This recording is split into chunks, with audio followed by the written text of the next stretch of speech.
Greetings, family. How y'all doing?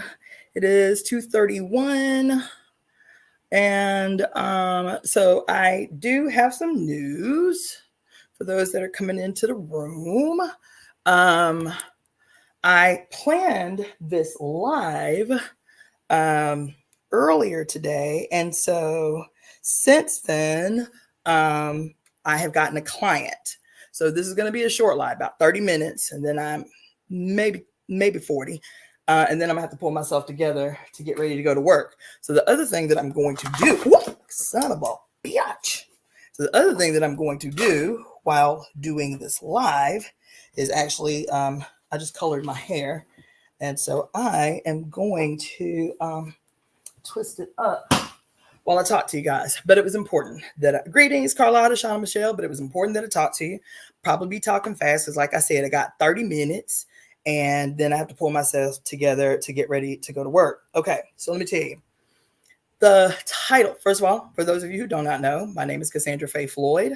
I am also known as the Daughter of the Fates. I'm the founder of the Temple of Evolutionary Emergence. Okay, now the reason that this live is called Creating a Future for Women is because so the last live that I did, I think was maybe it was maybe the day after New Year's. So 2-3 days ago, right?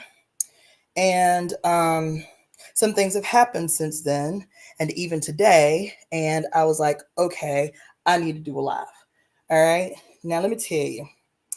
I have a woman that I work with, a patient, and I love her. She is an elder, and she is very, greetings, Knesset. She is very charismatic and awesome, and her energy is big, and she is just wonderful. And in our discussion today, some things came up that have apparently become a theme for the whole week because yesterday greetings Amber, Lynn, True Blue. Yesterday I had been invited to go with a group of women on a hike to a cabin. One of the sisters, a Filipino sister, owns a cabin way up in the mountains. It was literally like journeying to another world, child. So we 5 women of color left early in the morning and went on this most crucial and vicious hike. And I'm a hiker. So for me to say it was crucial and vicious, I mean, it was crucial and vicious. It was a hella hike. I'm still sore everywhere. I do not know how I'm about to do physical therapy on people for the next few hours, but I'm going to make it work. Anyway, so we went on this hike. It was 2 Filipino sisters and me and 2 other Black women. Okay.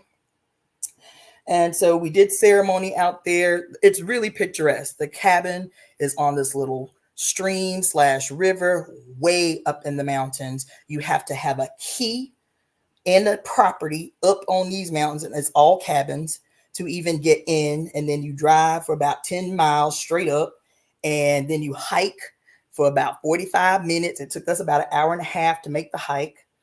It was vicious, right? We get there. We do ceremony, and then we're eating and we're talking because it was only a day trip, right? And something came up that came up again today and has been an ongoing theme for some time. And I wanted to talk about it. One of the women talked about some difficulty that she had been having in her job. And her job, is a teacher. She is, she teaches young people. And so anyway, she was just talking about one of her prayers for the year was that she was more patient, especially with those students that give her the most problems, right? And she mentioned for example. This is not a critique of the sister, okay? It is just an introduction to what unfolded for me, okay? So she talked about how this one child, now mind you, these are 5th graders, okay? How this one child has been very difficult, very defiant, very rambunctious, if you will, and she is chronically frustrated by the behavior of this child, right? And further into her story, she admits or tells us that the child is Black, and how she is sensitive to the fact that this baby is Black, and it really makes it more difficult in helping her because of her acknowledgement of the cultural differences, how to approach um, handling this situation that's apparently ongoing with this baby, right? And I was like, well, I would like to offer something, having taught for a couple of years right out of college, having homeschooled my own daughter, for some significant period of time, and having been the stepmother to a Black female child who had been caught up in the foster care system, right? So I have dealt with difficult Black children, right? And the thing that has happened over the years is that instead of being like reactive, which is easy to be, I get it. Kids can be real disrespectful. The boundaries have changed, you feel me, over the years. And so I get it. But one of the things that I wanted to offer to her was the fact that, one, there is no space that I know of. If I am wrong, you can correct me. But that I know of, that I have heard of anywhere in this country, there is no space that exists, especially in the public school system, that exists to address the fact that the age group that she's talking about are prepubescent and pubescent young people entering into their teenage years. And there's no discussion about that. I have not heard, there's no discussion in mass of how so much of what is being, quote, identified as behavioral disorders, especially disproportionately among Black and brown children, may very well be just the complications, the unexpressed and misunderstood complications of children in a social environment experiencing puberty at the same time. And so a lot of what kids may be experiencing is just the complications of transitioning into puberty. And where is the process? Like, you got a guidance counselor, but that's usually for more what is, experienced as psychological or emotional, quote, stuff in isolation, right? And so I was like, it sounds to me, and then plus, nobody talks about the complexities of how female children experiencing puberty can appear hostile towards other women, other females, because there is a complete absence in these environments that address the very real, emotional, complicated transition from childhood into puberty. Okay, so that's one thing I wanted to offer, and I told her, right? She's like, man, I never even understood that. Plus, the fact that nobody even talks about the fact that puberty is not something that happens to a single individual in isolation. Contrary to what you know, our hormones don't just stay in our body. Our hormones, especially in excess, leach out of our pores. This is why we have collective phenomenon that we use the example all the time, right? You wake up in a great mood, you leave the house in a great mood. As soon as you get to work and there's somebody who didn't wake up in a good mood, all of a sudden it feels like your ass in a bad mood too. Like, damn, like the shit is infectious, it's contagious. Well, it actually is, because people living under high levels of stress produce high levels of cortisol, and cortisol, being a hormone, produced under large amounts of stress leaks out of your skin. It's why, some of y'all don't want to hear this, but it's why even without any outward issues, no change in behavior, nothing seeming suspicious, women in particular will start to accuse their partners of cheating. It's not because she's seen anything I always say this, at the juncture that a woman is looking through a man's pockets, looking through his phone, looking through his shit, she already knows. She is looking for evidence to confirm what she already knows. Why does she know that? Because she can smell that female's pheromones on her man's clothes. So it's not cologne. You understand? I'm making a point. So you got a bunch of babies entering into puberty at the same time. And we're mammals, you understand? And we have very mammalian and especially primate still behavior. But because nobody talks about biology in a way that can help young people in particular navigate through the complexities of their damn lives, the first thing we want to do is medicate them, tell them that what they're experiencing isn't what they're experiencing, be aggressive towards them instead of empathetic and investigative. You understand? And then that doesn't even factor in the social conditioning that we enter into these spaces with. And the other thing is this, is young Black girls, more than anybody else, I read a study once that was saying, and we saw the study that Thurgood Marshall did with the babies and the little kids. They was like kindergarten, first grade, and the little white doll and the little black doll. And by the time they were in kindergarten, they had already internalized self-hatred based on what they observed in society, in treatment towards them, microaggressions towards them, in the complete palpable conditions that young Black people, young Black babies start to internalize and understand right away. And so you get these babies that enter into 5th grade, 6th grade, 7th grade, this really pivotal time in their development. And these aggressions by non-African, whether they're deliberate aggressions or conditioning, these aggressions, whether they're micro or macro aggressions towards our children, towards Black children.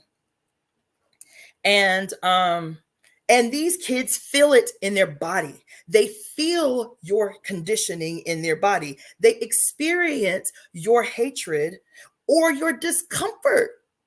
Your discomfort because you can't relate culturally. They feel it in their bodies and they naturally want to buck against it. They naturally want to buck against it. I used to call this the battle of the estrogen. When I started having these issues with my daughter when she was transitioning into puberty, I came up with this bullshit idea that she's trying to, stake her claim in her womanhood and the changes in her body. But I didn't have ceremony. I didn't know enough to do that at the time. I didn't have ceremony. I didn't have discussions that were encouraging and embracing of the puberty process or anything like that. It was very scientific. It was very strict and scientific. This is what's happened to your body, whatever. And when her behavior changed towards me, seriously changed towards me overnight, when she was transitioning into puberty, I was like, okay, it's the battle of the estrogen. She just trying to stake her claim. So I am her point of aggression. And baby, for 2 years, we was going through it. And it's not until now, after 10 years of medical school and even, functioning as a spiritual counselor, if you will, that some things that we miss are like crystal clear now to me. And so I didn't know this baby, but to hear this woman tell this story, and this is a good woman, a really wonderful human being, and to internalize her frustration with the situation and know it, because I taught a school full of low income, inner city, quote, diagnosed behavioral disorder children who have been tossed away by society. So I know exactly what she was experiencing. I was like, but you have to go in with a different worldview. You have to go in with a different frame of reference. There is no space nowhere where young Black girls feel safe to be fully themselves. No space, nowhere, right? And so that was the first conversation, right?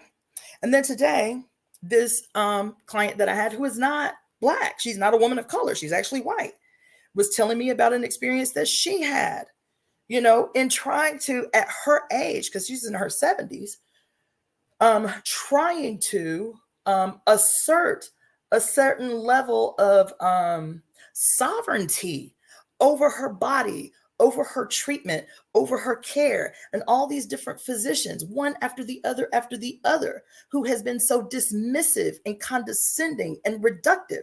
Like as if after 70 years of living in her skin, she does not have something that she can provide as input into how they can use their expertise to care for her in a way that still yields her power in this dynamic. And that was a lot of the frustration over the months that we've been working together, was that, it was a serious condition. And she was putting off, because there's nobody in the field that wants to treat me like a sovereign being. That's what she said.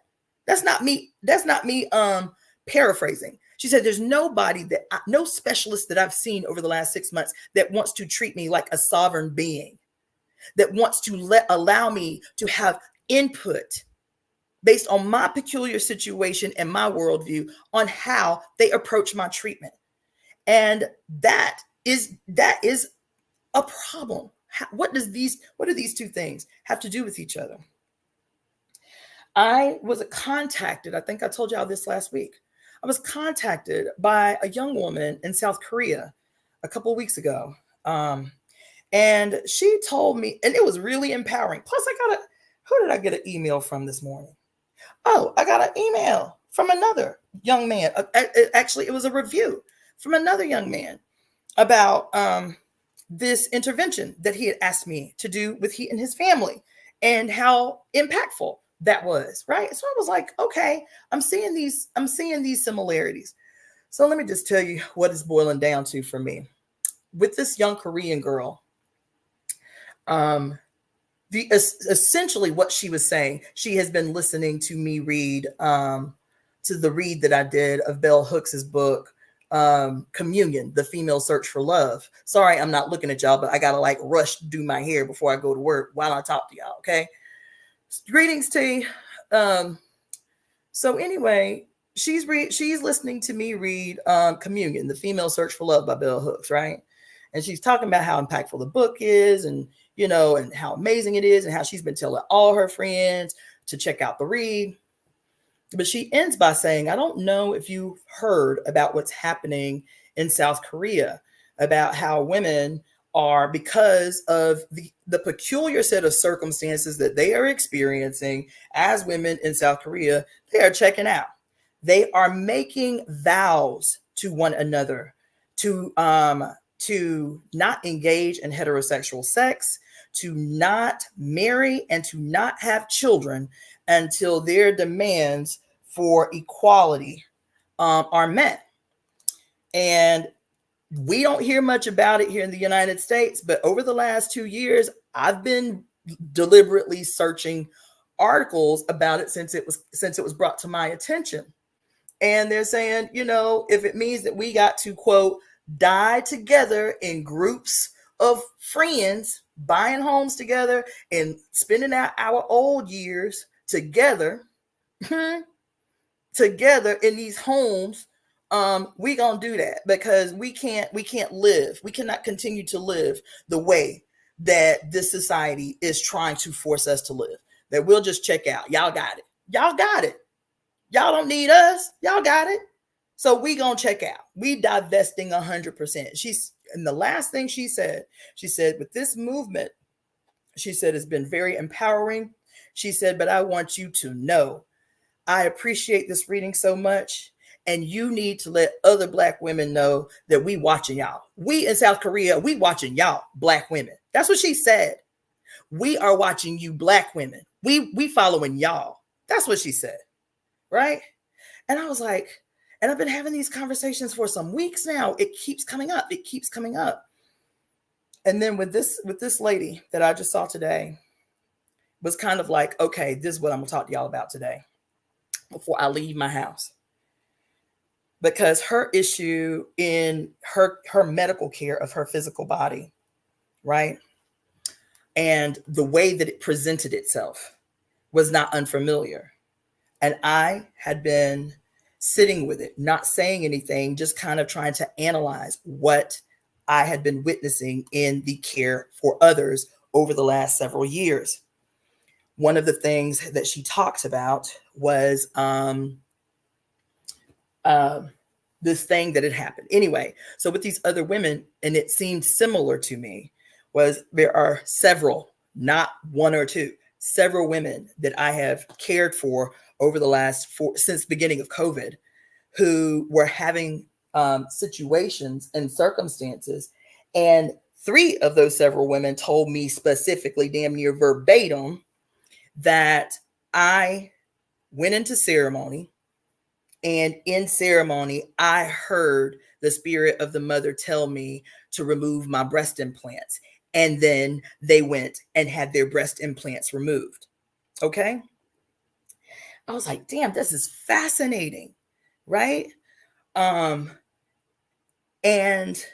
when this elder today talked about the complete and total absence of sovereignty in the care for her possession, her physical body, and how these men wanted to completely deny her sovereignty in the handling of her body.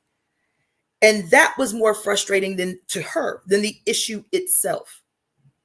Because she didn't come to me for the issue. She came to me for spiritual care, spiritual treatment. You understand? So I do what I do in a multiplicity of ways. But one of the ways that I show up with what I do and what I specialize in is spiritually, right? And she said the outcome could not have been what it was if I had not sought you out in the way that I did. Because she said, I'm telling you, this thing was frustrating. I felt powerless, and that's how they wanted me to feel. And I was like, okay, all right, all of these different seemingly unrelated things are related. Me, as the founder of the Temple of Evolutionary Emergence, always talking about how the vision of the future is about honoring individual sovereignty. And that sovereignty being based on what? Being guaranteed based on what? Based on our mutual relationship to the mother, to the one, through our mothers. She, our mothers, is a manifestation of the one. And this is the thing that can unite us all, not some ambiguous bullshit about we all bleed red or we're all one. No, the thing that forces me willingly to yield complete sovereignty to you, to respect your sovereignty, to honor your sovereignty, no matter how you present in the world, is because I have to honor your sovereignty. If I say I love my mama, I have to honor your sovereignty. She is what connects us. What do I mean when I say that? What I tell y'all all the time. The Temple of Evolutionary Emergence is a uterus. The Temple of Evolutionary Emergence is the uterus. It is the thing that binds us all. This portal that lives in our mother's bodies, that is the only thing that could guarantee our manifestation in this realm. If I, especially as a leader, especially as somebody who is, baby, committed to the call that the mother has made on my life, am telling people, that I have to honor your sovereignty, that this is the only way forward, is to honor individual sovereignty. That can't happen in a lot of these spaces that exist on the terms that y'all have set. You understand? And if I say that, if I say as a healer, if I say, as a therapist, if I say as a minister, this is what it means to honor the individual sovereignty, and I will facilitate, I will intervene in your life based on the terms that you set. Baby, you tell me how you want me and need me to show up with the skills that I have.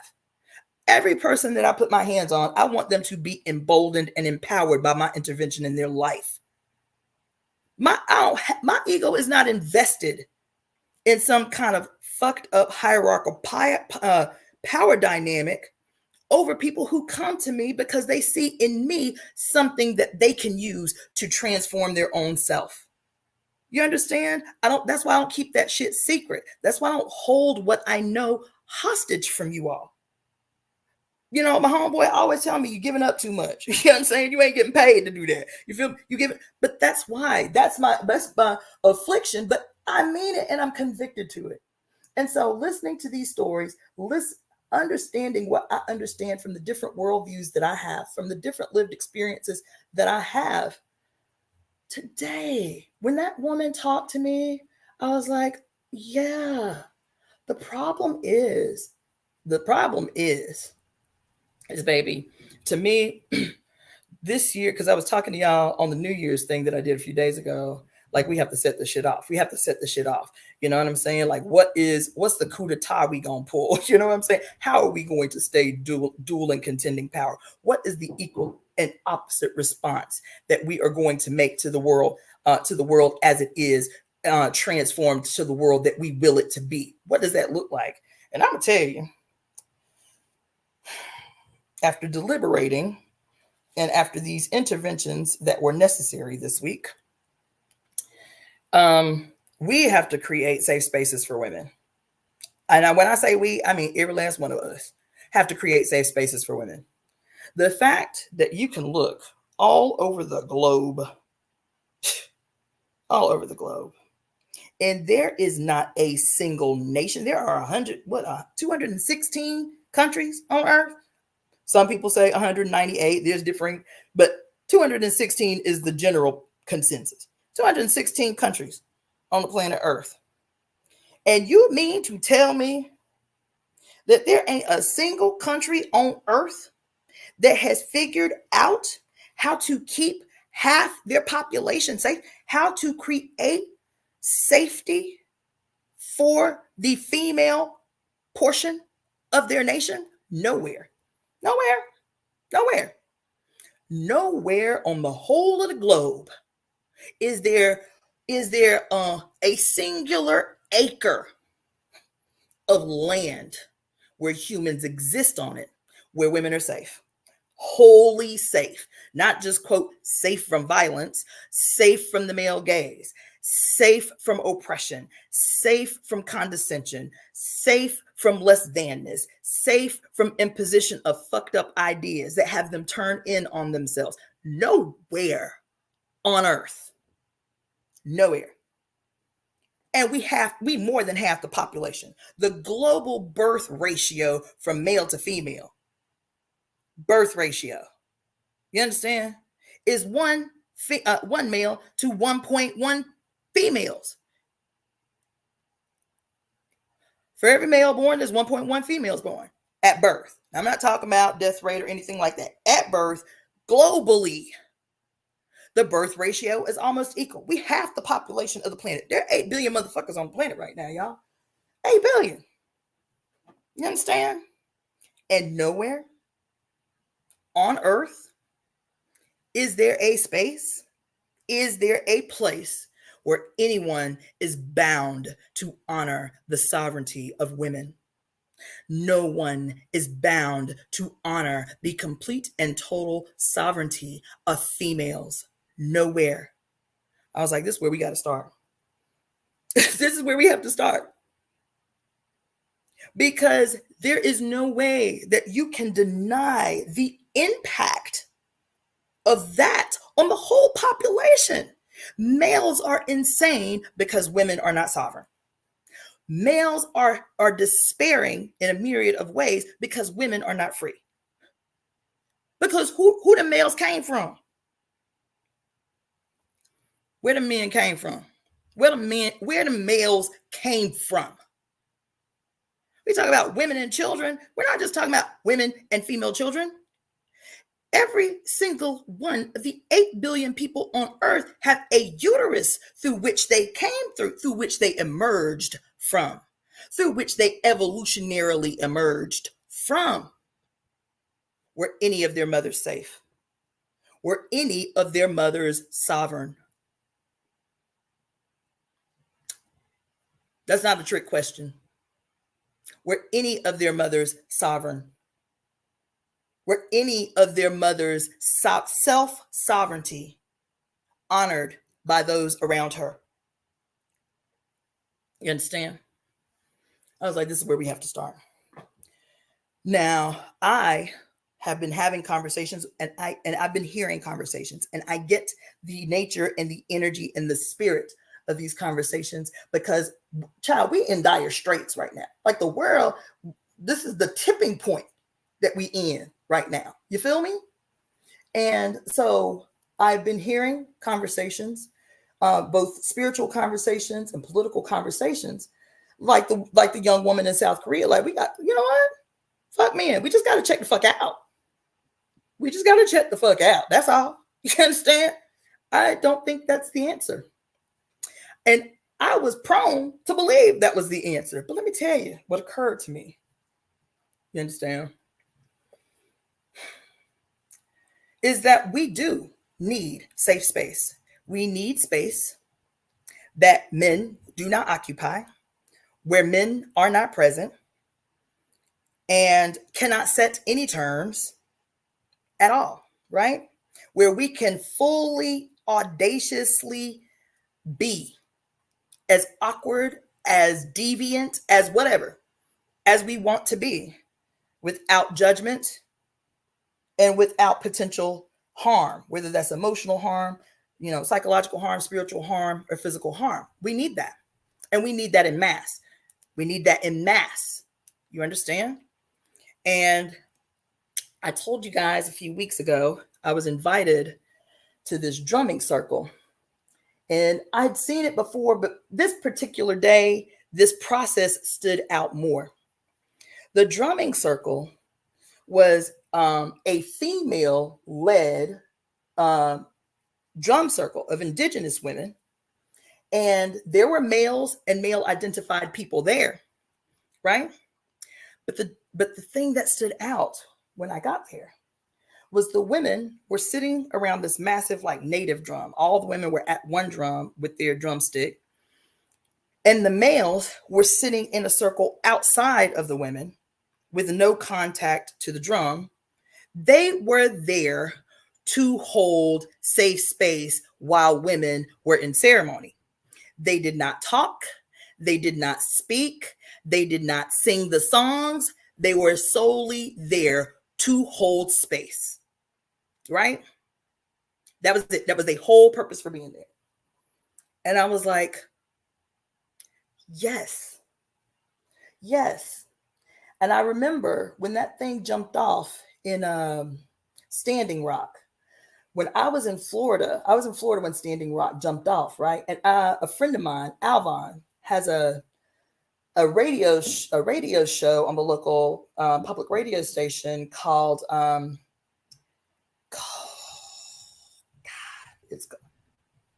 forget, and I'm terrible. I'm sorry, Alvon, if you watch it, but it's called, I forget, but it's basically all indigenous music, all Native American music, culture, poetry, whatever. But Alvon had started getting, because of his connections, Alvon had started receiving audio interviews done from people's cell phones on the ground in Standing Rock, because the media still was not covering. This was early in. The media still was not covering what was happening in Standing Rock, really, until the famous white people showed up, right?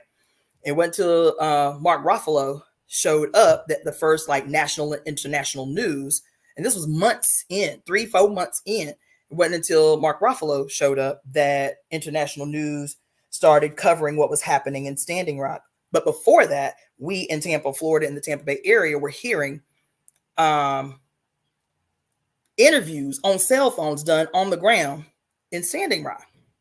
And I remember an interview with a woman that I eventually ended up meeting when I came out here years later, was talking about something very similar. She said there was so much happening. And in the early period, it was very chaotic because there were lots of tribes. There were lots of different tribes. There were people coming from all over the country. And, and it was very chaotic. It was very impromptu. So it was like, damn, how do we, we wrangle this shit in? How do we pull it together? And she started talking about how one night, the elder women in the space called for a gathering of women around the fire.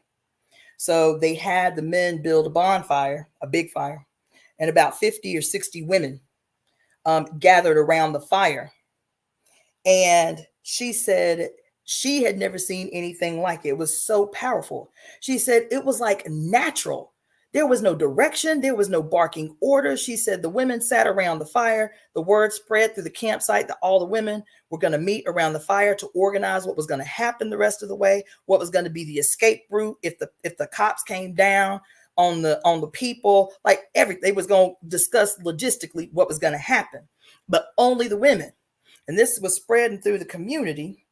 And she said when it came time for the meeting, the gathering of the women to happen, baby, there wasn't no men talking about why we can't be in the meeting. Like, what y'all women gonna do without us? You understand? Like, we can do something too. None of that. None of that. She said the men didn't say a word. She said all of a sudden, the women are situated around the fire, and about 100 men circled about 6 feet to 10 feet outside the circle of women with their back toward the fire, looking out, holding protective space while the women organized how they was going to move forward, how they was going to organize from here on out, what the plan was. She said there was no discord. There was no, y'all need to do this. Y'all need to do. No, it was like a natural unfolding phenomenon. She said, I couldn't believe it.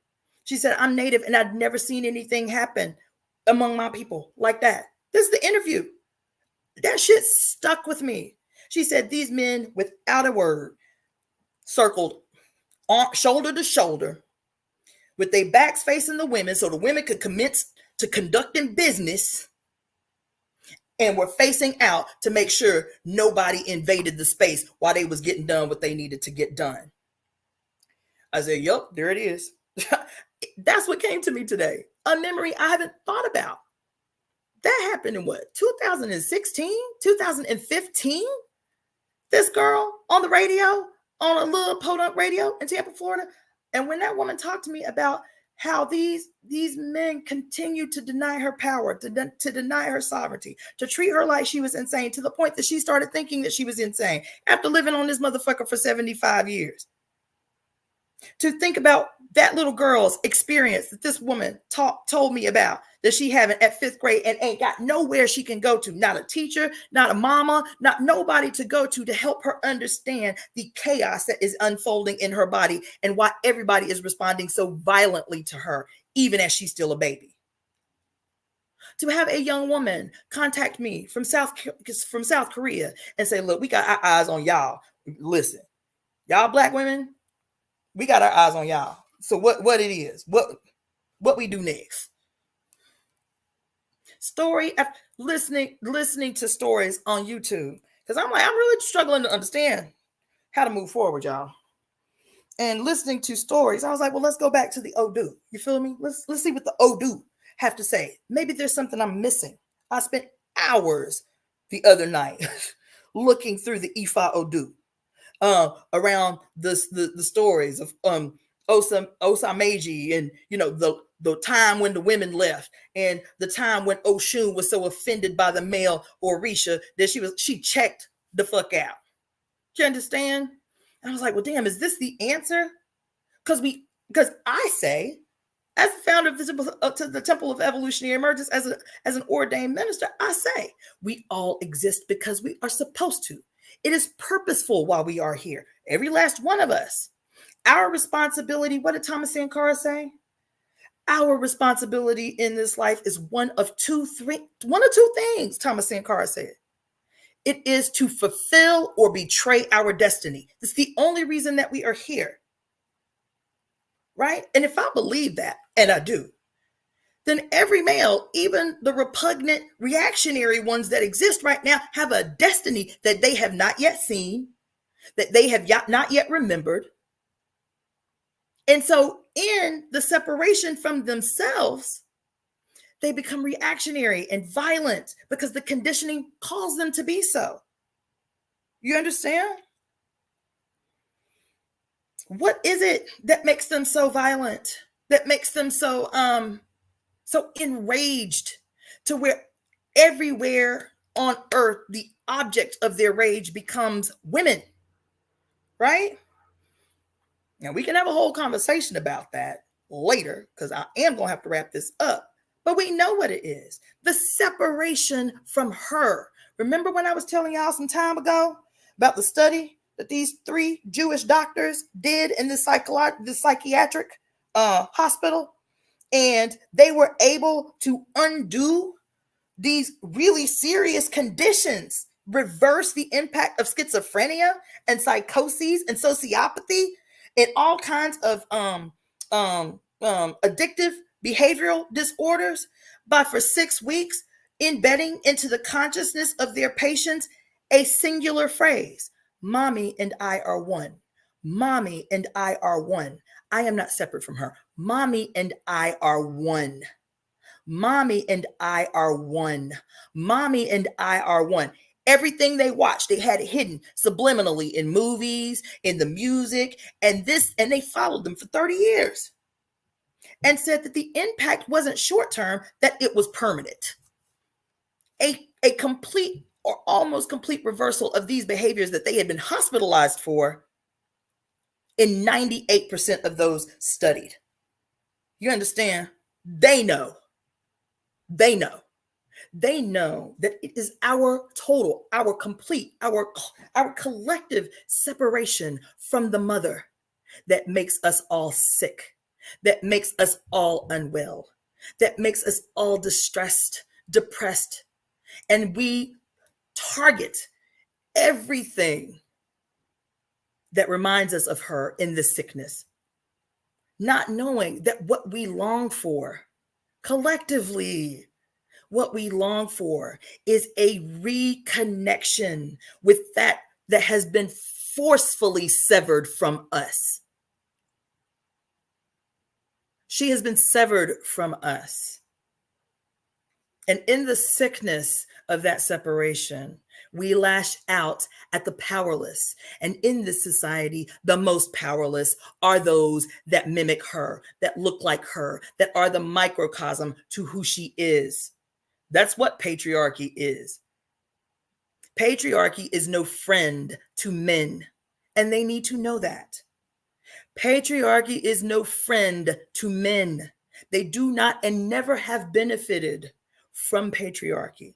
They have been the offerings made on the altar slab to a fucking blood drunk war god. That's what they've been. That's what they function as.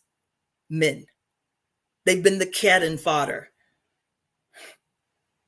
to a fucking bloodthirsty megalomaniac called Yahweh, or whatever name you want to give him on any given day. You understand?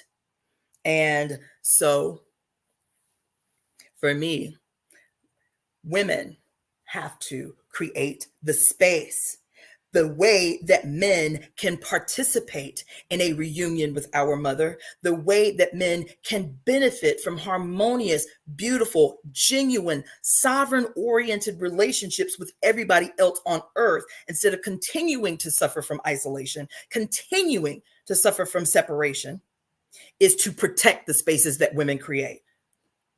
That's the role that you must play, is to unquestionably, willingly, ecstatically protect the spaces that women create. That is your role.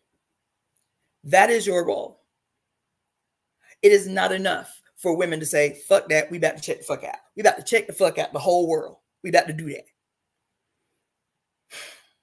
We are here because we are supposed to. Scientifically, I forget the number, but it's some astronomical number. Scientifically, statistically, it is a 1 in like 200 and I'll have to get the exact number, but it's like 1 in 269 trillion chance, 1 in 269 trillion chance that you would be born as you are right now, to your parents, with your DNA and your lineage, as you are sitting in this space right now watching me. A 1 in 269 trillion chance that you ever would have existed.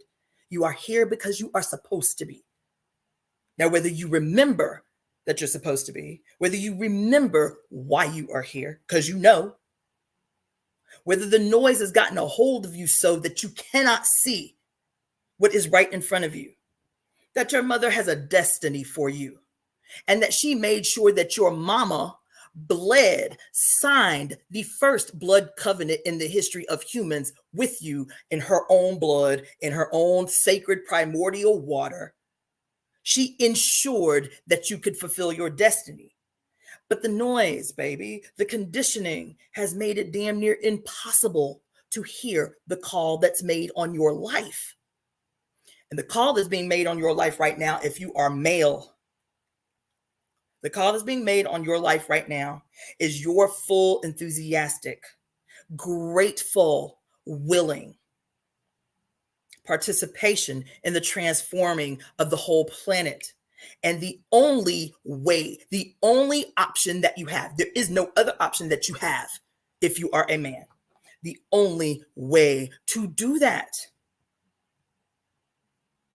is to protect and cover the spaces that women create so that we can once and for all change the world. That is it. That's all. That's all. Now, that's all I can say right now, because now I still ain't finished my hair, because I talk with my hands and shit, so I should have been in here braiding my shit. You feel me? But I'm telling y'all, this is a glorious future that we are going to create. This is a future that is going to sweep through like in an instant. And we all have a role to play in it. Every last one of us. The choice is yours, because free will is a part of sovereignty. All I can do is tell you what it is. All I can do is share with you what my mother tells me is her will. And I ain't no different than the rest of you, baby. Because I told you, I ain't trying to be your guru. You feel me? I ain't trying to be your guru. I am just one of many, by the way, who have sat still enough, who have done the work long enough, who have gone through enough conflict and not held it, have said to ourselves, okay, what does the conflict mean, and what does it teach me about who I am in the world and what my call is? You understand? To sit in uncomfortable ceremony with the mother handing me my whole ass and shit. You feel me? Y'all all have the ability to hear the mother speak. You have to deconstruct your shit. That's work. Y'all all have, so I can confidently tell you that what I'm telling you right now is my mother's will. I can tell you that without flinching, without no hesitation. My mother's will is clear. She don't speak to me in code, baby. She is crystal clear. She's like, listen, you can't abandon half the, that's what's wrong with y'all women, is you cannot ignore, you cannot abandon, you cannot, stage a contest against half the goddamn population of the planet, which is male. There is another way. There will be enough of them that will heed the call on the terms that the mothers set. We have to set the terms. We have to make it plain. And then those that don't want to comply, because I tell y'all this all the time too. Ain't nobody interested in no old time religion. You understand? I ain't trying to force nobody, guilt nobody, manipulate nobody, gaslight nobody into doing what my mother says to do. She ain't interested in it neither. She don't want no phony ass worship from you, boo. She don't want it. You understand? She don't want it. She don't want nothing that makes you feel laborious or burdened or guilted into worshiping her. She ain't interested. She ain't interested. She's saying, I can't make the shit any easier for you. I want you as a worshiper of your mother. Child, I want you to do it willingly. I want you to do it within the scope of sovereignty that I gave you at birth. I gave that to you, sovereignty. You understand? And I want you to do it happily. I want you to do it joyfully. I want you to do it willingly. There is no punishment if you, baby, there ain't no punishment if you do not bend to my will, because that's what sovereignty is. You do what you want. Once you get the information, do you comply or don't comply? But you can't occupy no space where my daughters are if you don't comply. You understand? You cannot reap the benefits, the gifts that they have to give to the whole planet if you don't comply. You can stay separate from us. That's what she says. I am telling you that you can be reconnected to me. I'm telling you that you can come back into my full, loving, caring embrace. Or you can stay out in the world in isolation and in despair. You can do that. That's your choice. But I'm telling you, you can have what you want from me based on the terms that I set. That's what she's saying. And those terms are set by my daughters. That's what she's saying. The terms that I set are set by my daughters. This is the only way. And that story about what happened in Standing Rock, how there was an energy that moved through the entire community, and everyone was on one accord. It was like their thinking had synced, not just the women, the men too. Their thinking had synced. They understood the urgency of the moment. And who better to lead the group than the grandmothers, than the elder women who had been there longer than anybody else, whose vision was further and more circular than the rest of them. And every single man out there fell in line and did it willingly, did it gleefully. That's it. That's all. That's all I got for you today. Women, we have to create the safe spaces. There is no incentive for men to create the safe spaces. We have to create the safe spaces. Men have to protect and preserve the spaces that we create. That's it. So now I got to go. Now I got to switch gears, get up in this car and make this money. My name is Cassandra Floyd, also known as the Daughter of the Fates. I'm the founder of the Temple of Evolutionary Emergence. Probably do another live tomorrow, but I got a lot going on over the next 3 days. And, but yeah, that was on me enough that I was like, even though my hair ain't did and everything, I got to get up on here.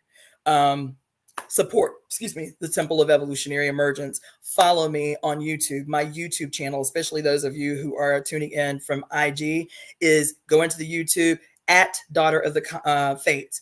At Daughter of the Fates. You have to put the at sign, or a whole bunch of other stuff will come up that you got to wade through. At Daughter of the Fates. That's my YouTube channel. Support my YouTube channel. Like, share, subscribe. Let's get this word out. Let's build this temple. I'm telling you, there's a jack move that we have to pull this year.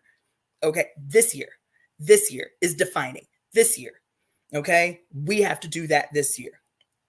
And so the temple needs your support. It needs your financial support. It needs your artistic support. It needs your marketing support, your business support, whatever skills you got, find a way to lend them to the temple. Email me at releaseheartcenter@gmail.com. releaseheartcenter@gmail.com. Make sure to put something in the subject header that will help you to stand out. And I'm going to go ahead and wrap this up. I hate to do this so quick, but I'll be back tomorrow, maybe even tonight after I get off work, just to talk to you about some of the things that have been weighing on me pretty heavy since our entry into the new year. But anyway, I hope you were fed from this. I hope something came through for you that spoke directly to you. And in the meantime, I will talk to you all later. Have a wonderful night. If I don't see you again tonight, have a great weekend, this first weekend of the new year. And I will see you again soon. Peace.